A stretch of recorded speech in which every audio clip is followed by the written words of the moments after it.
piecing up this jigsaw puzzle, once we pieced it together, we had a whole team piecing every small little thing, detail and all that.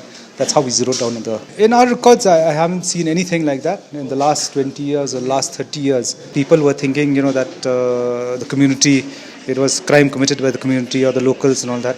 And that gave us the drive because to actually vindicate the fact. Then the media created havoc also, because a lot of footages came out and all that, and we were apprehensive that if these footages came out, then the criminals would actually know what they had, what things were thrown and what they were wearing, and they'd be more careful actually.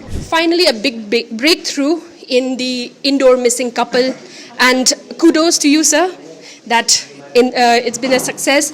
Firstly, can you tell us how did SIT understand, or what is it that turned to be means the three tourists who turned out to be the assailants involved in Raja's alleged murder? What led the SIT to probe that? I cannot divulge the details of the investigation, but a lot of things went into actually finding out who the assailants were, and piecing up all the evidence. It was like a jigsaw puzzle. A little bit here, a little bit there, a little bit of technical evidence and information, and witnesses, ocular evidence and all that. So piecing up this jigsaw puzzle, once we pieced it together, we had a whole team piecing every small little thing, detail and all that. That's how we zeroed down on the assailants. Okay, and also now that this breakthrough, do you think that this will be a big restore in the people's faith in Meghalaya police?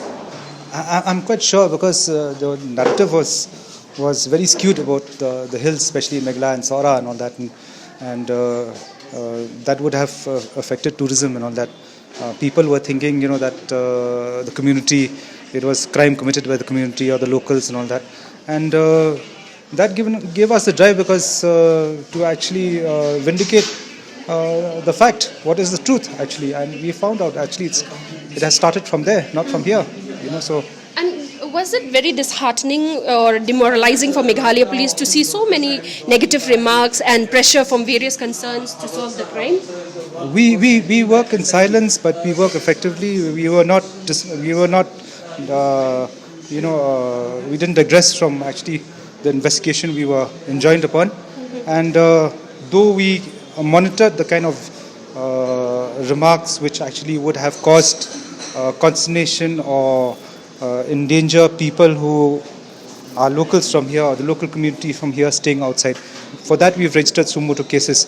But the fact that the narrative was very skewed, that gave us a lot of drive to actually get to the facts of the matter and break this case here. In the history of Meghalaya, was there any such case where somebody from outside, though because this, like you mentioned earlier, nothing of this sort has happened here, means there are cases of murder and all, but of this level, but has there any been such of a case like this where somebody from outside doing the same crime, committed such crime like this? In our records, I haven't seen anything like that in the last 20 years or last 30 years.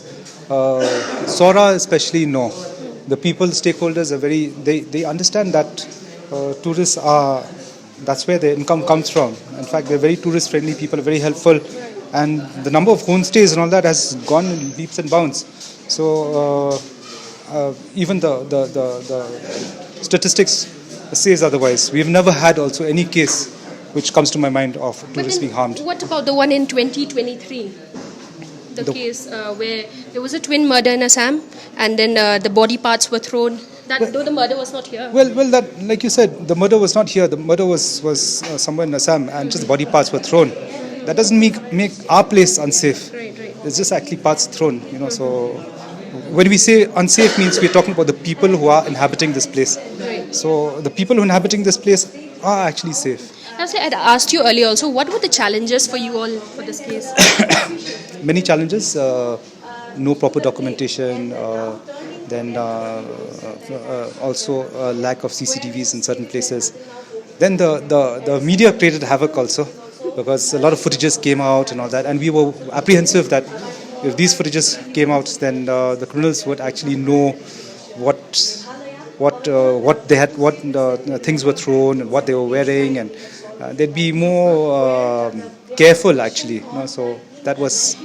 Because East Mojo had traveled to Maula Khan and then interacted with the local guide, and it was from there that we exclusively broke the ground report about how 3 others were seen with Raja. Did that disrupt your work at all? It kind of, because we were worried once it goes to national media, then if these people get wind of 3 people, then further go underground, and that would make the search more difficult. So that gave us a lot of actually pressure to get fast into it. Okay, thank you so much. Thank you. Congratulations. Thank you. Well, that was the SP of East Khasi Hills, Sir Vivek's aim. Once again, a huge congratulations to the team. They've worked tirelessly in solving this case, the murder of Raja Raghuvanshi. Once again, to mention that a press conference was held earlier. The police department and also the Meghalaya Deputy Chief Minister has clearly mentioned that Sonam Raghuvanshi is the prime accused, along with an illicit affair that she was having with Raj Kushwaha. He was not here. Remember, East Mojo, when they visited Maula Khan, had spoken to the local guide. He mentioned that 3 people were seen with Raja, and you can check the website for the names of these 3 because they were those who were arrested and were there along with Raja while trekking back up from Nongriat double-decker route bridge, trekked back up. Now, more about what was the motive, however, from the police statement that they're trying to piece together is saying that definitely it must have been an extramarital affair, but to confirm the motive, the main motive, that is yet to be known, and also how did they carry out the murder, that is yet to be known. But remember, the machete that was found there in the gorge of Riyat Arliang Wei Saudong parking lot did match the wounds that were found on the head of Raja's head. There were 2 wounds on his head. Also, police has just informed us that the machete was bought from Assam. They are yet to confirm which part, or they're still investigating where is the shop, but it was bought from Guwahati in Assam. And also, he's mentioned to East Mojo that no, in the history here, there has never been such a case where murder from outside and being carried out here, it has never happened. When I mentioned to him about the twin murder, he said, no, it doesn't mean that people are unsafe or the locals here are not safe. It's about how somebody from outside had come and thrown body parts. So this is a wrap-up concerning this Sonam Raghuvanshi, who is the prime accused in the murder of her husband. They got married in May 11th in a arranged marriage setup. When I had spoken to her brother Govind, he mentioned that they had met 7 months ago and that it was a happy arranged marriage. Here, these are details that we're bringing to you from Meghalaya, from Shillong. This is Princess Rashir for East Mojo. Don't forget to like, share and subscribe to East Mojo. For any queries, put them down in the comments section below and press on the bell icon for notifications.